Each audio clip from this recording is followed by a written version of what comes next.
My name is Nick. I'm the host for the evening. By the way, I don't really know what a host is. Oh, Nick, the host is somebody who welcomes everybody to the show and acts like the MC.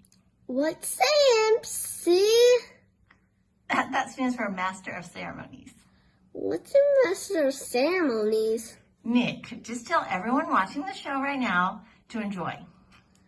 Everybody watching, enjoy the show. That's it.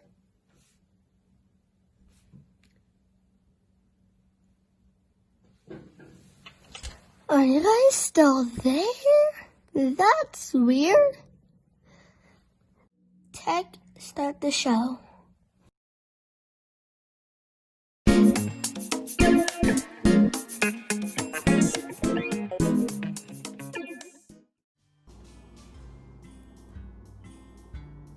Huh? What? We're on air. Oh, goodness. Hey, y'all, sorry about that. It's Bacon Susie. And guess what? It's one of my favorite times in the year, Thanksgiving.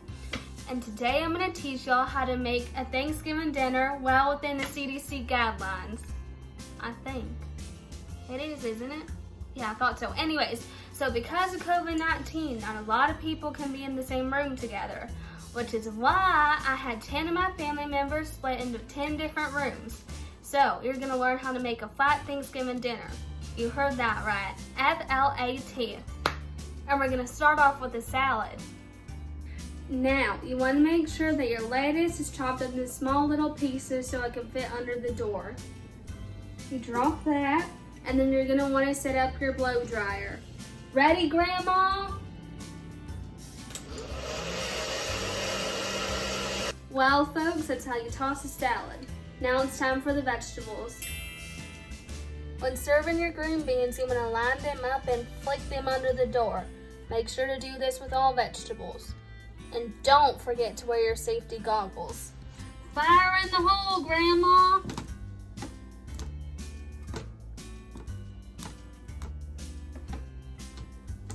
Did you get it? Now making mashed potatoes poses a different problem. Make sure to place your potatoes in a plastic bag, drop it on the floor, and on the count of 3, you're gonna stomp on them. 1, 2, 3. Now, you're gonna have to get a little creative with the turkey. So for example, you're gonna need a drumstick and some foil, wrap it together, and we're gonna go outside and run it over.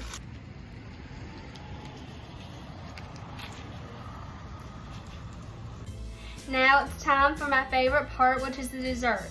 Now what you're gonna do is you're gonna put your pie crust under the door first, And then you're gonna put your filling in a little bag like you did the potatoes, and make sure to stomp on it and give it that generous stomp. And then you're gonna flick some pecans under the door, and voila, you have your make it your own pecan pie. It's time to eat. Bon appetit, as the French do say. And happy CDC Thanksgiving. Bye, y'all. So today we are going to interview with Ethan. Hi, Ethan. Hello.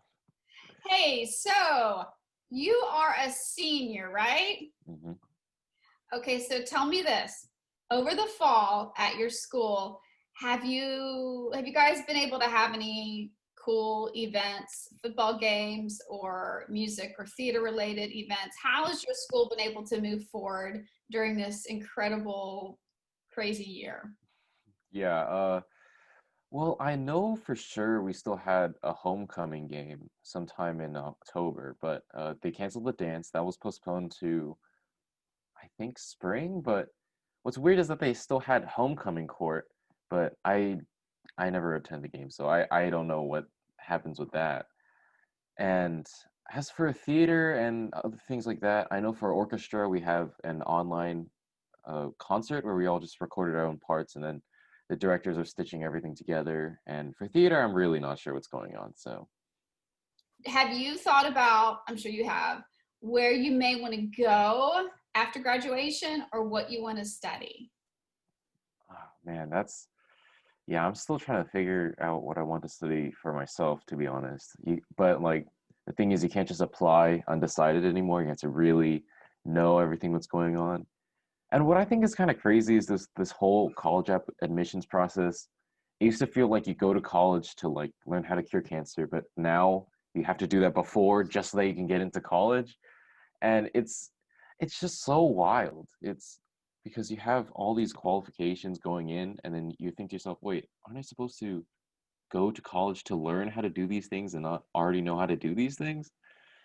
And I don't know. That's just something I've been thinking about a lot. But as for where I want to go, I remember early this summer I was talking with my cousin because she's already in like getting her master's at, I think, the University of Washington, and she said you should really, really try to go out of state. And she said it was because you really need that chance to learn how to become your own person. Because if you go to like a school nearby and then it's all the friends that you've already known, then you don't really have a chance to mature into, I guess, your own like adult self, which I thought was really interesting. And also, she said that if you live too close, you're gonna get too tempted to just go back to your parents' house to do laundry every month. So, you know, That is so true. That's incredibly true because like I went to school close and yes, I did do the laundry at home because mhm. it cost money at school. It was like Yeah, $8. And I'm like, I don't want to pay the money. So actually it was more of an economical reason I did it. mm. But yeah, what kind of extracurricular activities are you involved with at school? I know COVID, it might be kind of weird right now, but what is it what are your passions? What do you do? Theater, orchestra, and then the last main pillar in my life, I would say, is probably fencing. I've been doing it since freshman year, and it, again with COVID, it kind of sucks because I was on track to, being a really competitive ranked fencer, and then we didn't have any tournaments for 9 months. I don't know, probably since like February or something. Big question here, kind of a thinking question. What advice would you give right now, the person you are, to your 12-year-old self? 12 years old. That seems like ages ago now. But I think what I think is really interesting is that I would tell them to, you know, I will tell them to have fun. I will tell them to do the things that they love, because childhood should be this thing that people look back on and they say, wow, I was really happy then. And I know I mean, every situation is different, but childhood should be something that you can like look back on with, those rose-colored glasses and see that everything was all right. But And this is something that I've been thinking about a lot, just beforehand and especially now since we're having this college applications process, because um, I feel like there's this obs- with the schools that I've been going to, it's like there's this whole culture of being, perfect, and there's everyone's driving themselves so hard to the point of like sacrificing their own well-being. And honestly, I'm a little bit guilty of it too, and I've like bought into it a little bit, where if I don't feel like I'm suffering, then I don't feel like I'm working hard enough, which is so like toxic. I don't know how else to describe it, because um I know on these college applications especially, and maybe just if you're not applying to colleges right now, maybe just your grade book or something, that seeing those perfect numbers are, it's like something that you need, but you also have to remember that you're still a human being, I guess. I think that if I had to tell my 12-year-old self something, is that just remember that you're a person, and remember that when you are 30, 40 years down the line, the numbers are going to fade away. The GPA is not really going to matter anymore. But what really sticks with you are the memories that you have and the friends that you've made. And if you can look back and say, I think that maybe even it was just a couple moments where I was truly, genuinely happy. I think that those are the moments that you should chase. And that's what I'll tell my 12-year-old self to do. That is beautiful. I don't know if I could say that any better. I think that is amazing, because you know what? Life is full of mistakes, really. And sometimes we think we have to do the very, very, very best. Nothing else is allowed except perfection. And truthfully, I know I have learned sometimes from my biggest mistakes how to move forward in life for my biggest success. So yeah, I totally agree with you. That's amazing. But thank you, Ethan, for your time today. Hey, no problem.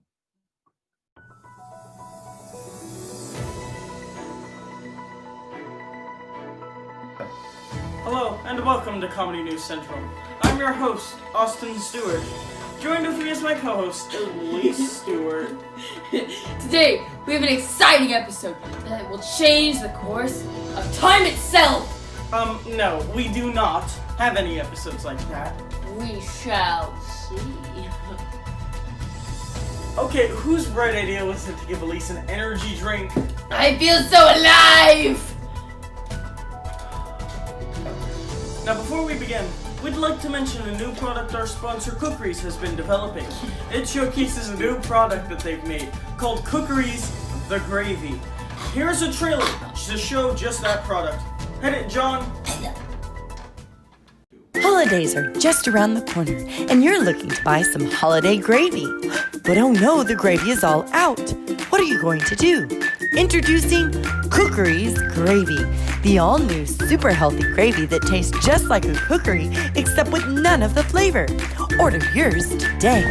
Side effects include vomiting, diarrhea, indigestion, migraines, weaker bone structure, weaker immune system, and a drop in IQ. We do not recommend you take 2 drops of Cookeries Gravy, as this could result in a fatal closing of your vital organs. Ooh, that looks good. I need 12 gallons of it, just like I need 12 more gallons of my energy drink. You do not need any more of that. No, don't give her it! Well, why don't we go ahead and jump to our main story? Main story? Can I get the main story? Pump it louder! Pump it louder! On to our next story. This comes from a guy in Ohio. He and his friend asked 2 series about a serious debate, and unfortunately, that debate evolved into the 2 series themselves, and the debate between the 2 series got so heated that it ended up catching the entire room on fire. We go now to a correspondent on the scene. Sorry, I didn't quite catch that. Could you please repeat it? Sorry, I couldn't hear what you said. I found this on the web. We heard that local authorities are already on their way. Hopefully, it doesn't get too violent. Oh! Monster Energy released a new energy drink with twice the caffeine. They're so good. I could drink 12 of them a day. I can so energize, I can see sound. Johnny boy, can you bring me some more? Wait, why do we have so many energy drinks? And more, and more. What have we done? And more. Fortunately, that's all the time we have. Wait.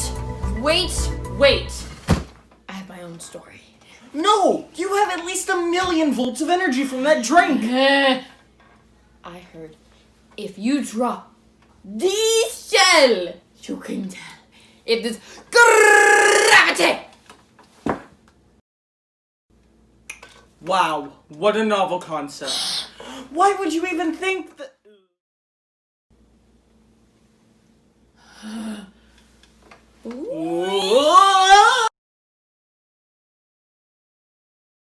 Welcome to Conversations with Crystal. This is the part of the show where I get to interview one of our amazing actors so we can all learn more about them. Now today on the show, we have Audrey. Hi, Audrey. Hey guys, How are you doing today? I'm good. Wonderful, wonderful. So you were in, is it 7th grade? Yes, ma'am. 7th grade. 7th grade. That was it's a great year. It's a tough year, but it's an important year. Like, which one is not important? I don't know. Like, maybe like 5 years old. I don't know. It seems like yeah. They all get more important every year. So when COVID is over with, where does Audrey want to go and have fun? Like, what's a dream vacation for you? I would love to go to Hawaii and relax at the beach. Oh, that sounds wonderful. Yes, you got to get a lei and everything. You got to go the whole gamut. Go to a luau and oh yeah, go for it. I say go for it. Yeah. So you have I know you've done a lot of performing, and so I know that part of Audrey. But what else do you do when you're not in school? What other hobbies do you have, or sports or anything?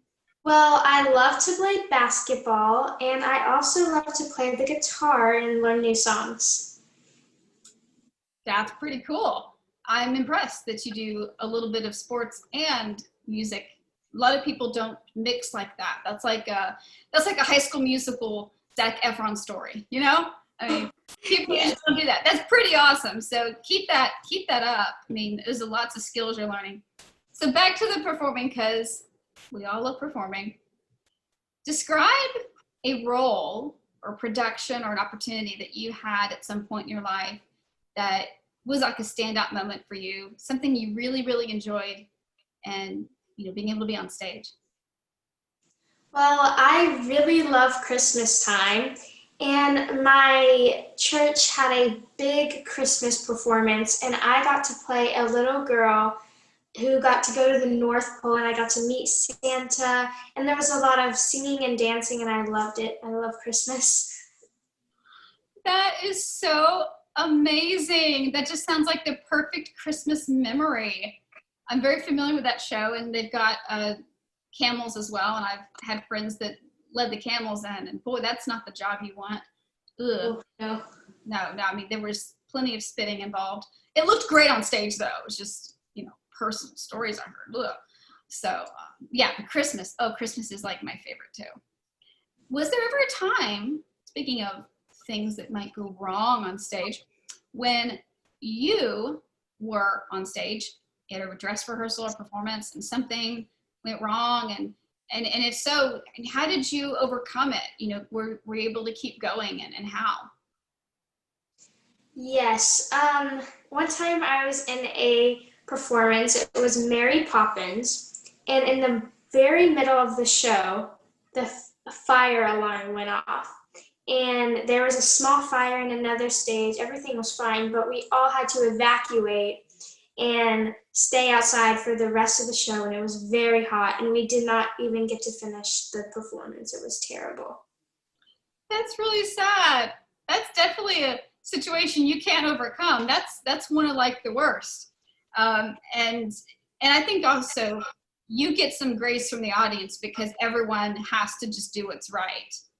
You know, if it were a thing on stage where someone messed up, then you feel like, oh, it's my fault, or it's so-and-so's fault, or we weren't prepared for something, but you can't help that, and no one can help that. So, but it does make a memorable story to tell for years to come. Yes. All right, we have a few more things left on the show, so folks, stick around. Bye, Audrey, and thank you for your time today. Good seeing you. Bye.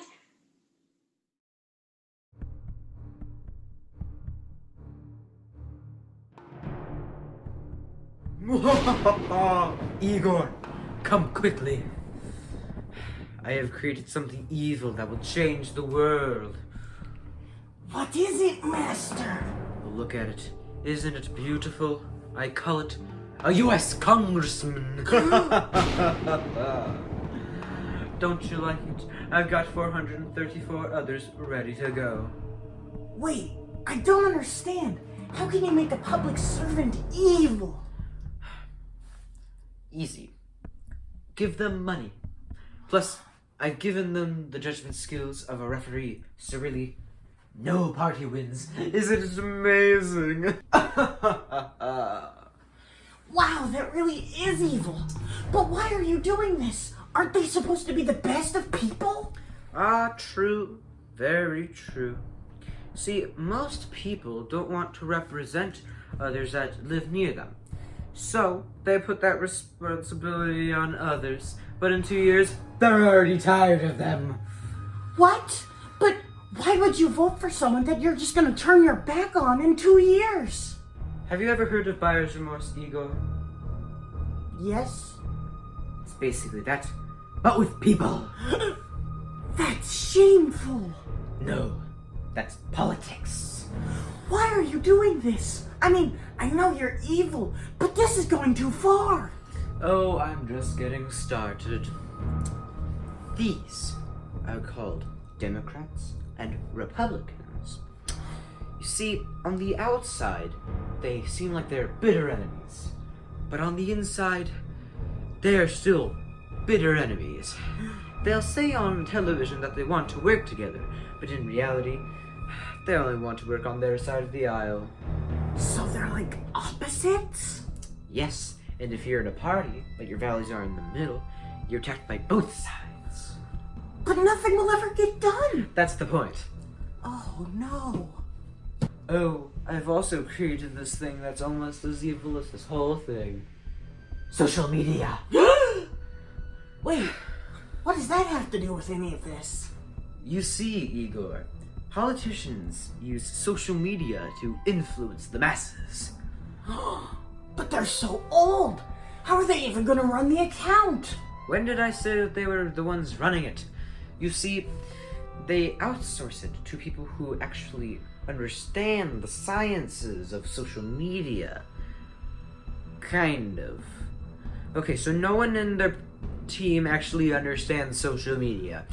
Either they make it sound so boring and formulaic, or they make it sound like it's so crazy that it couldn't have possibly been written by a human being. But somehow, young people ignore it and love the candidate anyway. No, I know young people, and there's no way you will ever be able to suck them into this madness. Won't I, Igor? But what about old people? They'll never vote for them. They're on their way out. Vote for them, Igor. Oh, sweet, innocent Igor. They're the ones who are being elected. No! I won't let you go through with this! You can't make me! Igor, no! What are you doing? Run! Stop! Let me free! Igor, what have you done? You just released a far greater evil upon us. Those were senators.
time, so let's wrap this up. We will see you next time. You will see us next time. If you watch, and you better watch. Bye. Happy Thanksgiving.